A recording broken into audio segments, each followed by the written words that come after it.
Welcome to the Salmon Runs YouTube. Enjoy the video. In this video, I will explain how to take calcium tablets in pregnancy.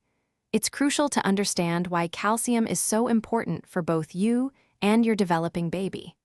Adequate calcium intake supports strong bones and teeth for your little one, while also protecting your own skeletal health. Always discuss your specific needs with your healthcare provider to ensure you're getting the right amount. To maximize absorption, it's generally recommended to divide your daily calcium intake into smaller doses. For example, if your doctor suggests 200 milligrams, you might take 600 milligrams twice a day. Taking your calcium tablets with food can significantly improve absorption and help prevent any potential stomach discomfort. Consistency is key for optimal benefits throughout your pregnancy. For your body to properly absorb calcium, vitamin D plays a crucial role. Many prenatal vitamins already include vitamin D, but always check with your doctor.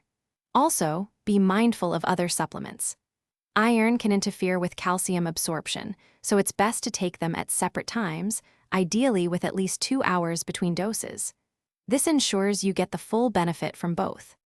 Remember to stay well hydrated, as this can help with potential side effects like constipation, which some people experience with calcium supplements. If you notice any discomfort or unusual symptoms, always reach out to your healthcare provider for guidance. And speaking of staying hydrated, check the description below for a link to the Oala water bottle and other great deals to help you stay refreshed. Your health and comfort are top priorities. Thanks for watching. Consider subscribing if we helped you.